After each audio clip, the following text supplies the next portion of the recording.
Marcus Rivera had seen enough chaos in his 12 years of military service to recognize when a situation was spiraling beyond normal parameters, but nothing had prepared him for what unfolded on that Tuesday morning in downtown Chicago as he walked to his civilian job at the strategic consulting firm. The first sign that something was wrong came not from screaming or obvious violence, but from the peculiar silence that had settled over Michigan Avenue despite the usual rush-hour crowd. Marcus paused at the intersection of Randolph and Michigan, his trained instincts picking up on the subtle wrongness in the air, the way people moved with jerky, unnatural movements, the strange pallor that seemed to have overtaken several pedestrians, and most unsettling of all, the coordinated way these affected individuals seemed to be positioning themselves throughout the street.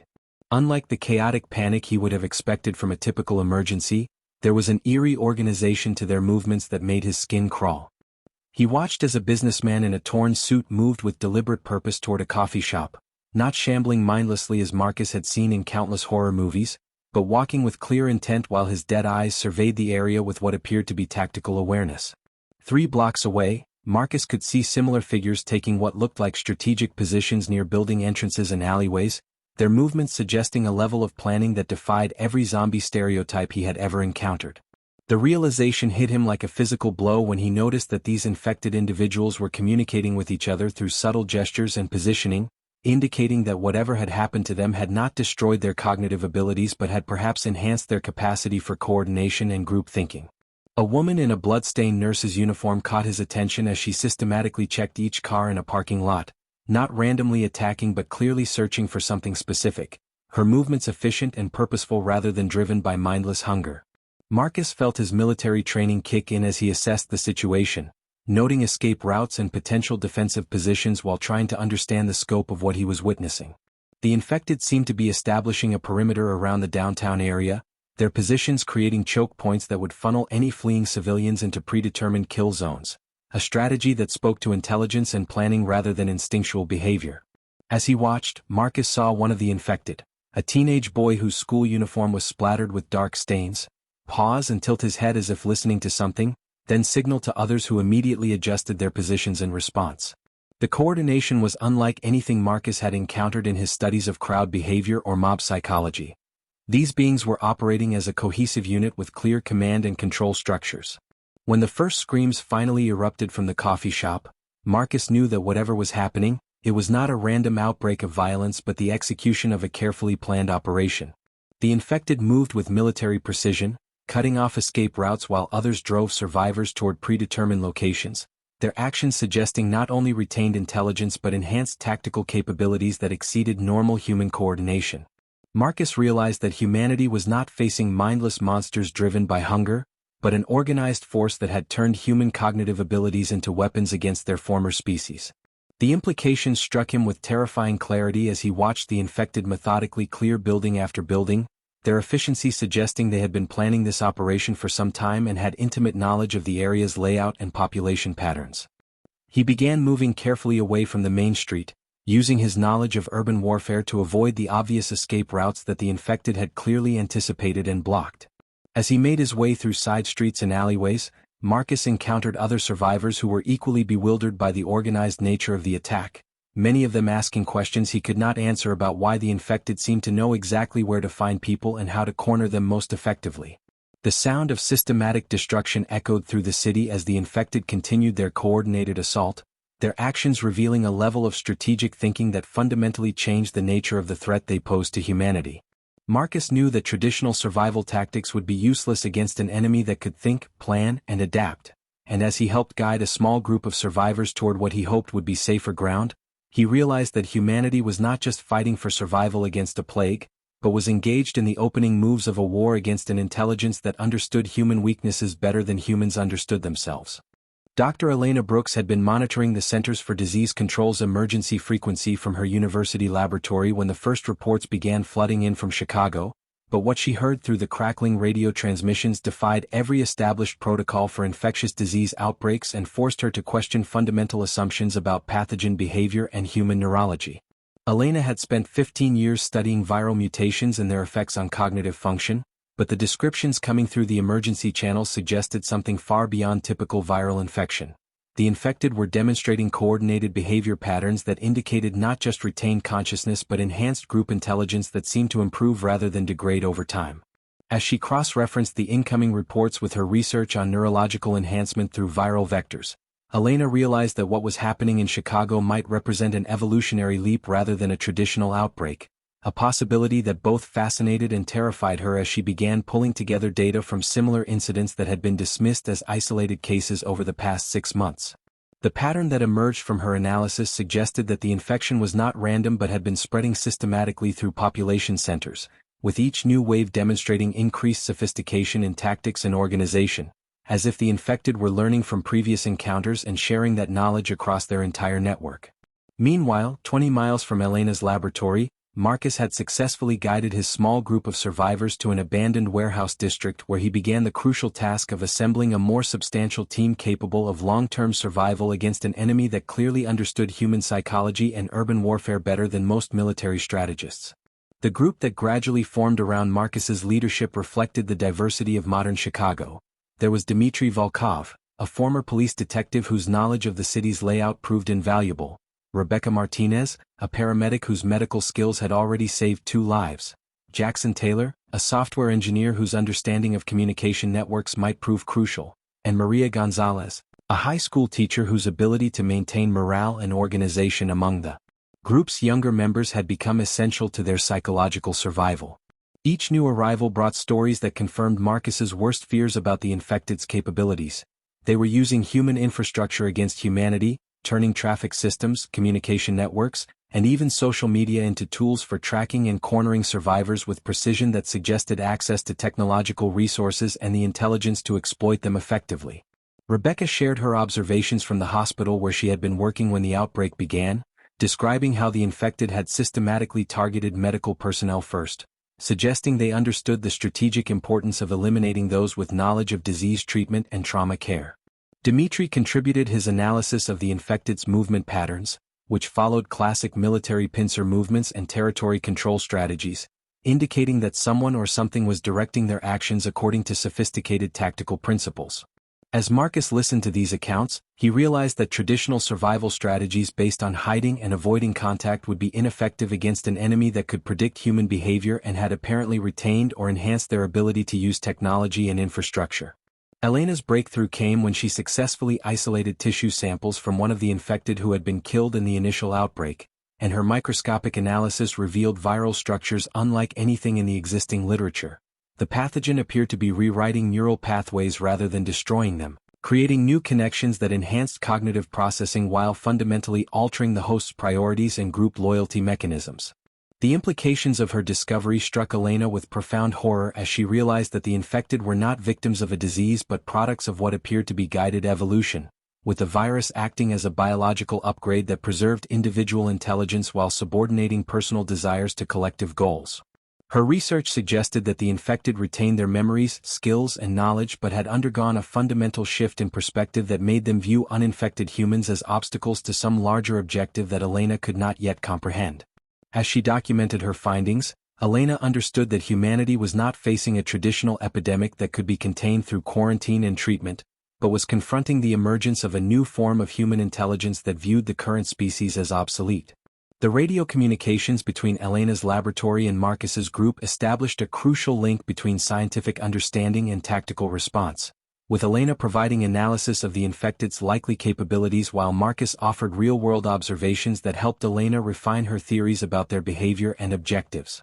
Through their conversations, both Elena and Marcus began to grasp the true scope of the threat. The infected were not merely trying to spread their condition but were systematically dismantling human civilization's support structures while building something new in its place, using their retained human knowledge to accelerate the process in ways that purely instinctual creatures never could. The growing network of survivors that Marcus was organizing represented humanity's best hope for adaptive response to this unprecedented challenge, while Elena's research offered the possibility of understanding their enemy well enough to develop effective countermeasures. As night fell over the transformed city, both the scientist and the soldier knew that they were witnessing the opening moves of a conflict that would determine whether humanity would adapt quickly enough to survive against an enemy that combined human intelligence with inhuman unity of purpose, and whether the bonds of human cooperation could match the coordinated efficiency of their evolved adversaries.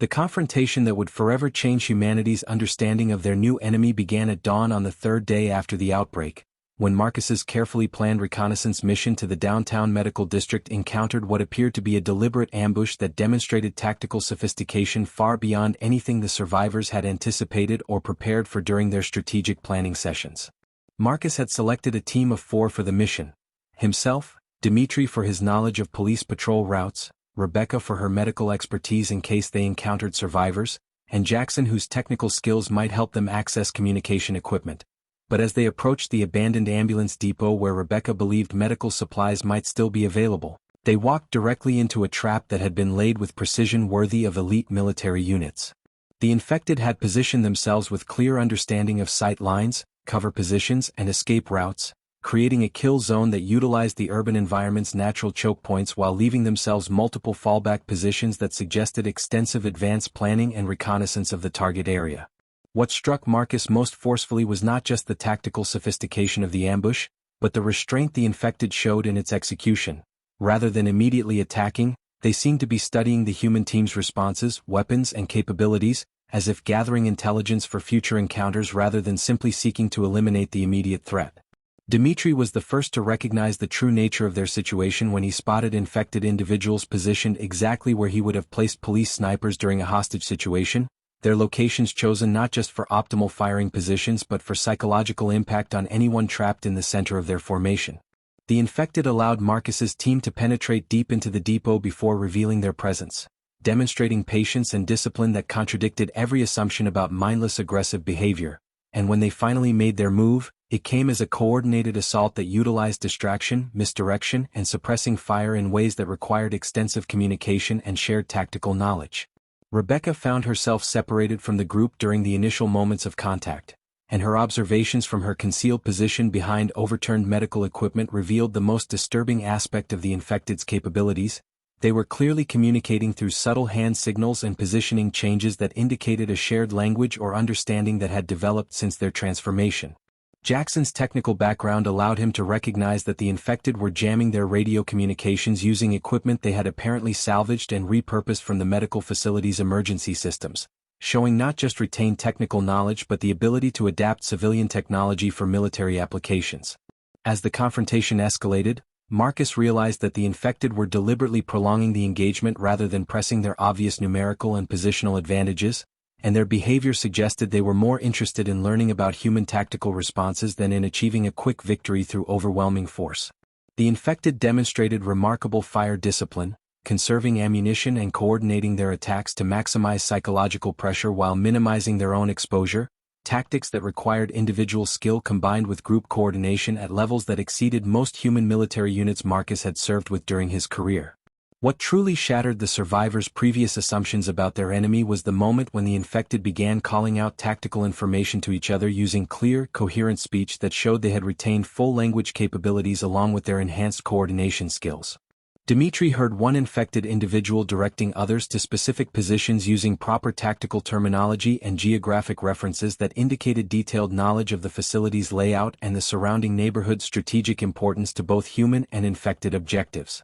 The infected's use of covering fire and coordinated movement revealed that they understood not just basic tactics but sophisticated concepts of battlefield control, terrain utilization, and resource management that suggested military-level training or enhanced learning capabilities that allowed them to rapidly acquire and implement complex strategic knowledge. Marcus made the difficult decision to execute a fighting withdrawal when he realized that the infected were treating the encounter as a training exercise rather than a life-or-death battle, and their willingness to let the humans escape suggested confidence in their ability to track and engage the survivors at a time and place of their own choosing. During the retreat, Jackson noticed that the infected were making no effort to pursue them beyond the depot's perimeter, instead appearing to consolidate their position and establish defensive measures that indicated they viewed the facility as strategically important territory worth holding rather than simply a location for chance encounters. The debriefing session that followed their return to the warehouse revealed the full implications of what they had experienced. The infected were not randomly spreading chaos but were systematically securing key infrastructure and resources while gathering intelligence about human capabilities and responses through carefully planned engagements.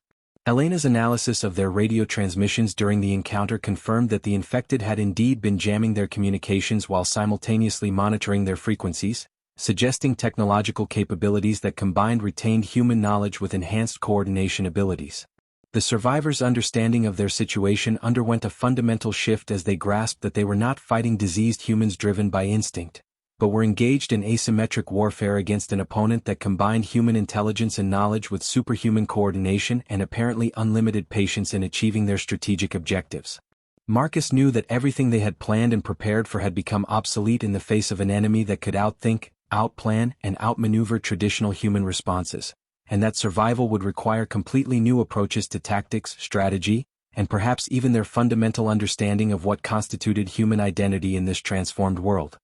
The transformation of the abandoned warehouse into a defensible position required Marcus to completely reimagine traditional fortification strategies, since conventional defensive thinking had been designed to protect against human attackers who operated within predictable psychological and tactical parameters rather than evolved beings who demonstrated superior coordination and patient strategic planning. Marcus understood that their enemies' enhanced capabilities meant that standard approaches like creating choke points and establishing overlapping fields of fire would be anticipated and countered by opponents who retained human knowledge of military tactics while possessing inhuman discipline and coordination, forcing him to develop asymmetric defensive concepts that relied more on unpredictability and psychological warfare than on simple firepower and position. The construction of their defenses became a collaborative effort that drew on each team member's specialized knowledge, with Dimitri contributing his understanding of criminal behavior and police tactics to create defensive measures that would be effective against thinking opponents who could adapt and learn from previous encounters.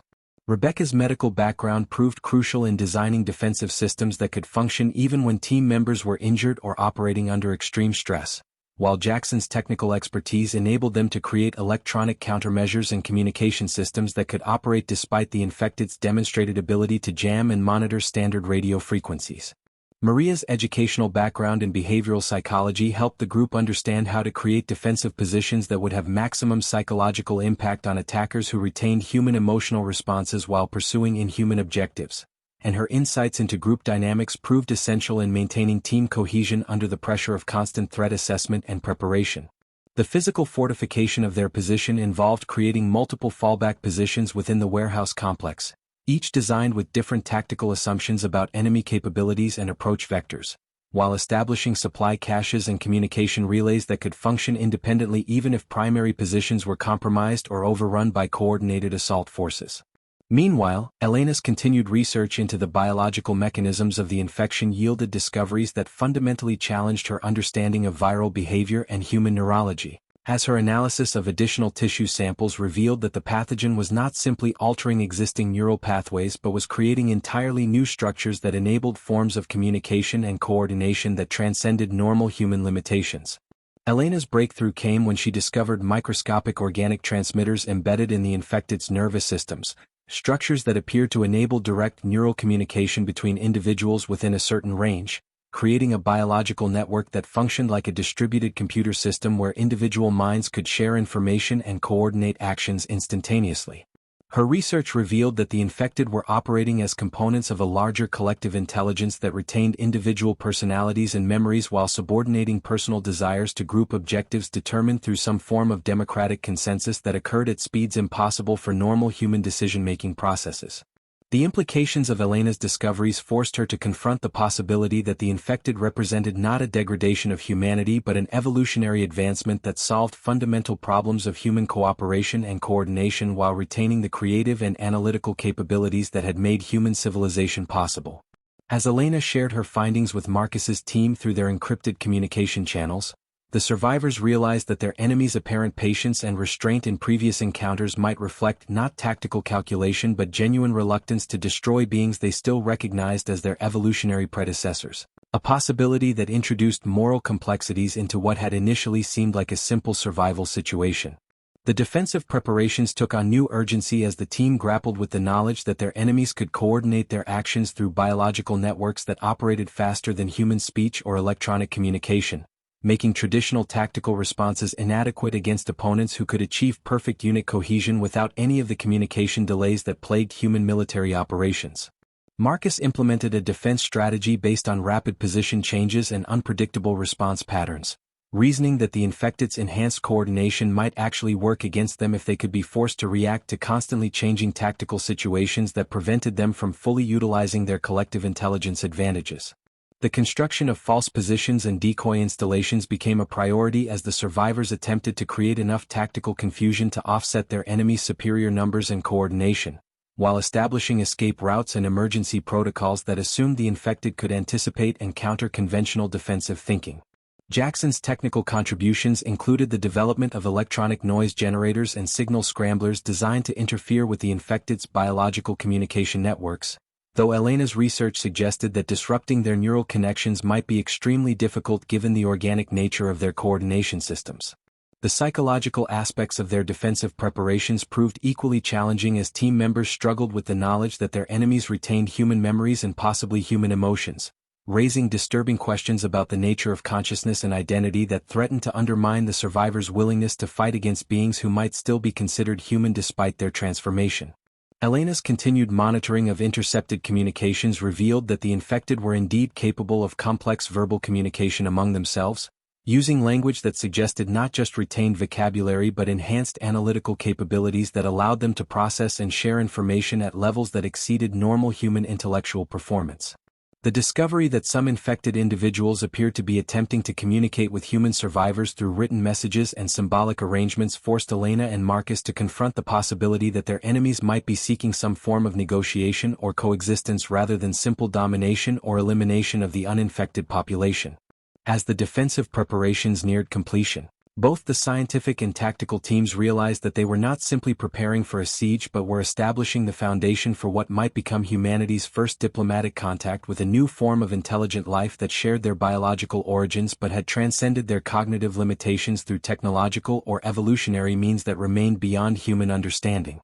The first attempt at formal communication came not through radio transmissions or written messages, but through an unprecedented display of restraint and organization that forced Marcus and his team to confront the possibility that their enemies were actively seeking dialogue rather than simply planning the next phase of their systematic campaign against uninfected humanity. 3 days after completing their defensive preparations, the survivors witnessed something that challenged every assumption they had developed about the infected's intentions. A group of nearly 50 infected individuals arranged themselves in a precise formation outside the warehouse complex, maintaining a respectful distance while displaying what appeared to be white flags fashioned from medical bandages and clothing, their behavior suggesting not just intelligence but understanding of human diplomatic protocols and cultural symbols. Leading this unprecedented delegation was a woman who had clearly retained not just her cognitive abilities but her sense of personal identity and leadership capabilities, introducing herself through a carefully written sign as Dr. Zara Whitman, former chief of neurology at Chicago General Hospital, whose transformation had apparently enhanced rather than diminished her analytical and communication skills. Elena immediately recognized the name from medical journals and conference proceedings, remembering Zara as a brilliant researcher who had been working on neural interface technologies before the outbreak, and the irony of encountering her transformed state was not lost on anyone who understood the implications of a neurosurgeon retaining her expertise while gaining access to the infected's collective intelligence network. Marcus found himself in the unprecedented position of conducting military negotiations with an enemy who demonstrated perfect discipline and organization while simultaneously showing respect for human customs and diplomatic traditions, as Zara's delegation maintained their formation and waited patiently for acknowledgement rather than attempting to force contact or demonstrate their obvious tactical advantages. The first exchange occurred through written messages passed back and forth across the neutral ground between the warehouse and the infected's position, with Zara demonstrating eloquent written communication skills that revealed not just retained education but enhanced analytical capabilities that allowed her to address complex philosophical and practical questions about the relationship between the infected and uninfected populations. Zara's initial communication expressed what appeared to be genuine regret for the violence and chaos that had accompanied the initial outbreak, explaining that the transformation process had been traumatic and disorienting for the newly infected, who had required time to adapt to their enhanced cognitive abilities and develop the social structures necessary to control their changed instincts and coordinate their actions effectively. Her messages revealed that the infected had indeed been restraining themselves during recent encounters, actively working to minimize casualties while securing territory and resources they considered essential for their survival and continued evolution, and she suggested that continued conflict between the two groups would be ultimately destructive for both populations. Elena found herself deeply disturbed by the ethical implications of Zara's communications, which suggested that the infected retained their human moral sensibilities while operating under fundamentally different priorities that valued collective welfare over individual rights in ways that challenged basic assumptions about human nature and consciousness. The infected delegation's behavior during these preliminary negotiations demonstrated remarkable patience and discipline as they maintained their positions for hours while engaging in complex written discussions about territorial boundaries, resource allocation, and the possibility of establishing formal coexistence agreements that would allow both populations to pursue their respective evolutionary paths without direct conflict.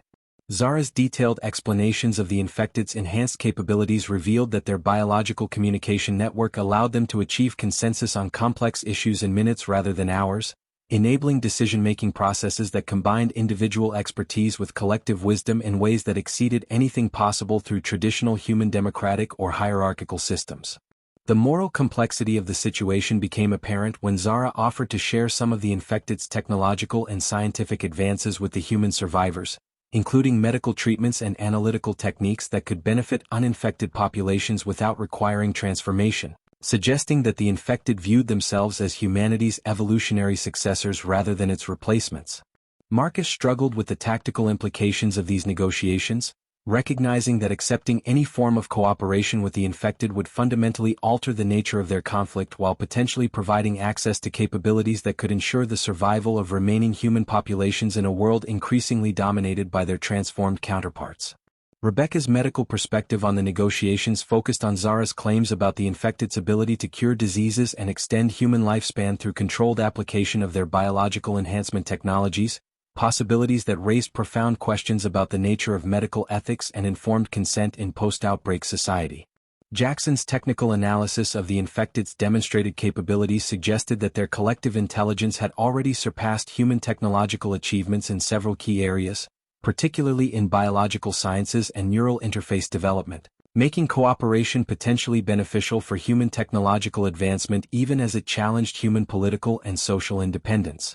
The negotiations revealed that the infected had been systematically documenting human survivor groups and their capabilities, not for military targeting but for potential integration into larger cooperative frameworks that would allow both populations to contribute their respective strengths to shared objectives like technological advancement and territorial development. Maria's psychological insights into the delegation's behavior suggested that the infected had retained emotional connections to their human origins while developing new forms of empathy and social responsibility that operated on scales impossible for uninfected individuals to fully comprehend or implement through traditional social structures. As the first day of negotiations concluded with tentative agreements to continue discussions and establish formal communication protocols, both Elena and Marcus realized that they were participating in humanity's first diplomatic contact with what might be considered a new species, one that shared their biological and cultural heritage while possessing capabilities that fundamentally challenged human assumptions about consciousness, identity, and the future of intelligent life on Earth. The fragile peace established through Zara's diplomatic overtures shattered when a rogue faction of human survivors, led by former military contractor Vincent Hayes who had been monitoring the negotiations from a competing safe zone across the city, launched an unprovoked assault on the infected delegation during what was supposed to be the second day of formal talks between the two groups. Hayes had assembled nearly 200 survivors who rejected any possibility of coexistence with the infected, viewing the transformation as an existential threat that required complete elimination regardless of the enhanced being's apparent intelligence and restraint. And his surprise attack using military-grade weapons and explosive devices killed 12 members of Zara's delegation before Marcus could intervene or attempt to restore the diplomatic process. The immediate aftermath of Hayes's assault demonstrated the fundamental differences between human and infected responses to crisis situations, as the surviving delegation members maintained perfect discipline and coordination even while under fire, executing a tactical withdrawal that preserved their remaining personnel while simultaneously transmitting detailed intelligence about the attack to infected forces throughout the city through their biological communication network. Zara's reaction to the unprovoked violence revealed the dangerous potential that had been restrained during the infected's previous encounters with humans, as her emotional response to losing members of her delegation triggered a collective decision among the infected population to abandon their cautious approach and demonstrate their full tactical capabilities in defense of their territory and personnel. Marcus found himself caught between his desire to maintain the diplomatic process and his recognition that Hayes's actions had fundamentally altered the strategic situation, forcing him to choose between attempting to apprehend the rogue survivors who had violated the negotiated ceasefire or preparing his own group for the inevitable infected response to what they would rightfully view as a betrayal of trust. The infected's retaliation began within hours of the attack on their delegation, but rather than targeting Hayes's group specifically, they launched a coordinated campaign to secure complete control of the downtown area, systematically eliminating all human presence from territory they considered strategically essential for their survival and development. Elena watched in horror as the infected demonstrated capabilities that exceeded even her enhanced understanding of their collective intelligence, coordinating simultaneous assaults on multiple human positions throughout the city while maintaining perfect communication and resource allocation across distances that should have been impossible for biological neural networks to span effectively. The scale and sophistication of the infected's offensive operations revealed that they had been conducting extensive surveillance and planning during the diplomatic phase, using the negotiations not just for peaceful resolution but as intelligence-gathering opportunities that allowed them to map human capabilities, positions, and weaknesses with surgical precision. Marcus realized that his defensive preparations had been based on fundamentally flawed assumptions about the infected's restraint and tactical limitations, as they demonstrated the ability to coordinate complex multi-front operations that utilized every advantage of urban warfare while compensating for traditional human defensive strategies through superior numbers, intelligence, and tactical flexibility. Dimitri's police experience proved invaluable during the opening phases of the battle as he recognized that the infected were not simply attacking but were implementing a systematic campaign to drive human survivors out of specific geographic areas, suggesting that they had strategic objectives beyond simple elimination of opposition forces. Rebecca found herself treating casualties from engagements that revealed the infected's careful balance between tactical effectiveness and apparent reluctance to inflict unnecessary casualties, as wounded survivors reported that infected forces had provided medical assistance to injured humans when tactical situations permitted such actions. The battle for the Central District became a brutal demonstration of the infected's enhanced capabilities as they utilized their collective intelligence to predict and counter human tactical responses faster than traditional military communications could coordinate defensive measures, turning each human stronghold into a tactical puzzle that the infected solved through instantaneous information sharing and coordinated adaptation.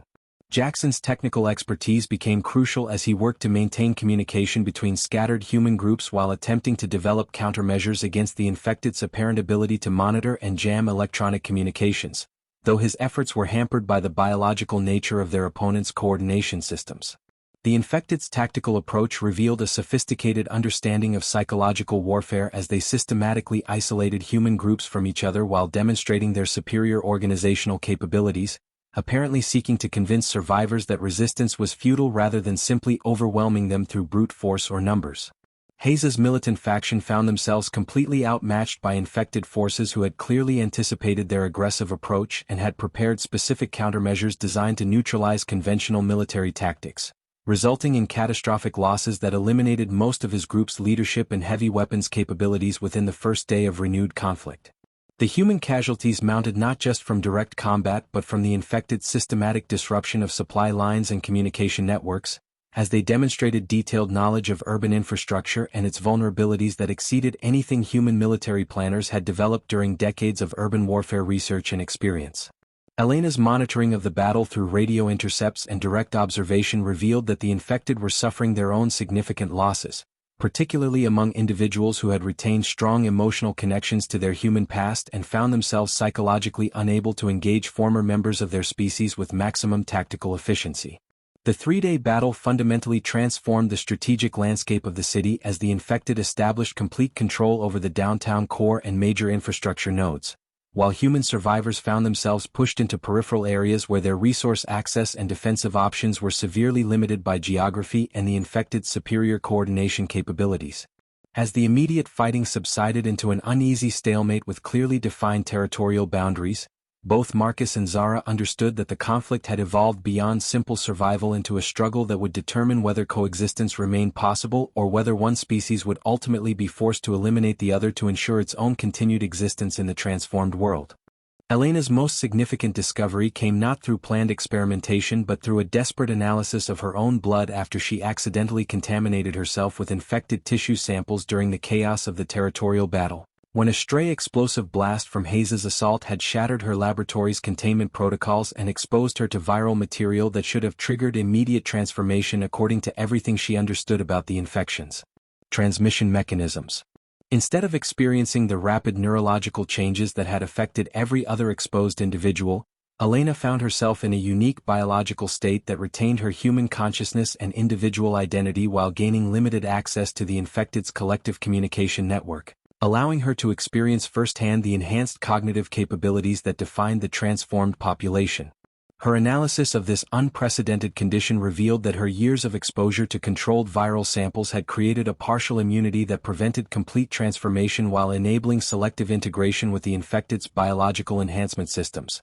essentially making her a bridge between the two species with capabilities that neither group possessed independently. Elena's dual perspective provided insights into the infected's collective consciousness that no previous research had been able to achieve, revealing that their enhanced coordination was not the result of lost individuality but rather represented a new form of human social organization where personal identity persisted within a framework of shared knowledge and consensus-based decision-making. Through her partial connection to their network, Elena discovered that the infected retained deep emotional attachments to their human origins and were experiencing profound psychological stress from the ongoing conflict, with many individuals struggling to reconcile their enhanced capabilities with their memories of human relationships and moral frameworks that emphasized individual rights and freedoms. The infected's collective consciousness revealed to Elena that they had been seeking a solution that would allow both populations to coexist without requiring universal transformation, and their apparent aggression had been motivated primarily by fear that continued conflict would force them to choose between their own survival and the complete elimination of uninfected humanity.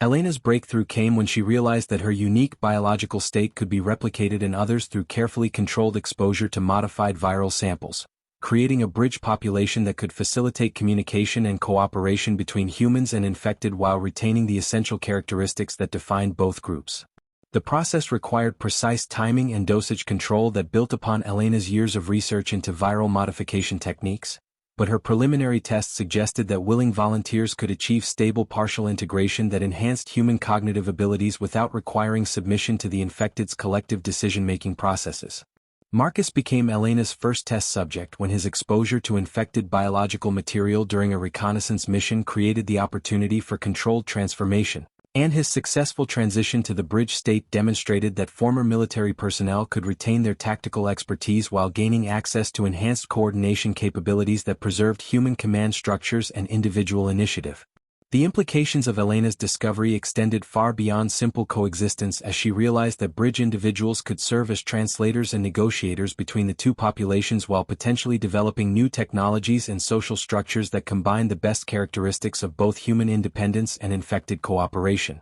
Elena's research revealed that the viral enhancement could be modified to preserve specific human characteristics while selectively improving others, potentially creating customized enhancement options that would allow individuals to choose their level of integration with the collective while maintaining their essential personal identity and decision-making autonomy. The cost of implementing Elena's solution became apparent when she discovered that creating stable bridge individuals required rare biological components that could only be harvested from volunteers who were willing to undergo partial transformation, a process that permanently altered their neurological structure in ways that could not be reversed or undone. Furthermore, Elena's analysis suggested that widespread implementation of the bridge solution would require cooperation from both human and infected populations in ways that challenged fundamental assumptions about species identity and individual rights, potentially creating new forms of social organization that neither group had previously imagined or accepted.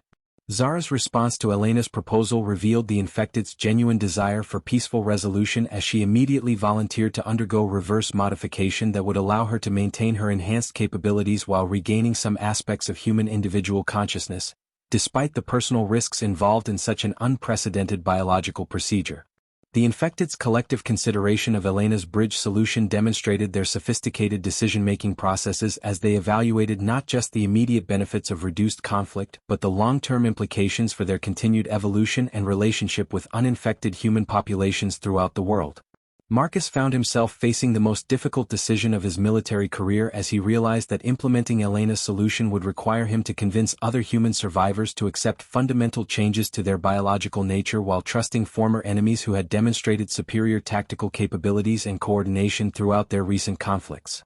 Elena's discovery that the bridge solution could potentially be applied to other species and even artificial intelligence systems suggested that they were not just solving a local conflict but were developing technologies that could fundamentally transform the nature of consciousness and cooperation across all forms of intelligent life. The scientific breakthrough forced both human and infected leaders to confront questions about the nature of identity and evolution that went beyond immediate survival concerns, as Elena's research suggested that the bridge solution represented not just a compromise between two species but a potential pathway toward new forms of consciousness that transcended traditional biological limitations. As Elena prepared to present her findings to both populations simultaneously through communication channels that would reach every survivor and infected individual in the city, she understood that her discovery would force every conscious being to choose not just between war and peace, but between maintaining their current identity and embracing transformation that could fundamentally alter the future of intelligent life on Earth. The final confrontation between humanity and the infected began not with violence but with an unprecedented gathering that brought together every surviving consciousness in the city to witness Elena's presentation of the bridge solution, as both populations understood that the decisions made in the following hours would determine not just their immediate survival but the fundamental nature of intelligent life in the post-outbreak world.